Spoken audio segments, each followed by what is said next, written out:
This channel does not promote any violent, harmful, or illegal activities. All content provided by this channel is meant for an educational purpose only.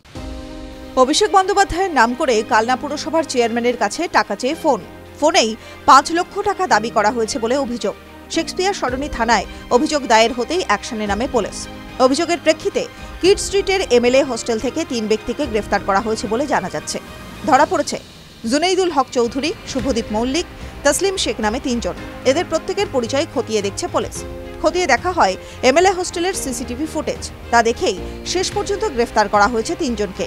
ঘটনায় তাদের কি ভূমিকা তা খতিয়ে দেখছে police. চলছে জিজ্ঞাসাবাদ। এমনকি তারা কিভাবে এমএলএ হোস্টেলে গেলেন, কি যোগাযোগ তাও খতিয়ে দেখা হচ্ছে।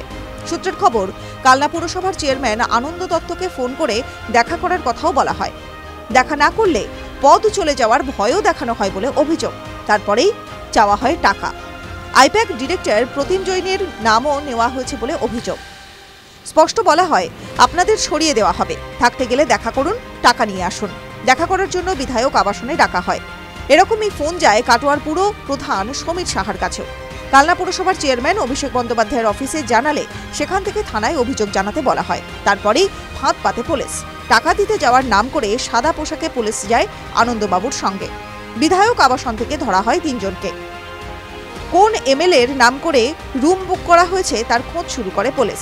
জানা যায় উত্তরবঙ্গের বিজেপি বিধায়কের নামে বুক ছিল ঘরটি। বিধায়কের নাম নিখিল রঞ্জন দে। নিখিলবাবু, আপনি কি ইমরান শেখ নামে কাউকে ঘর অ্যালট করেছিলেন?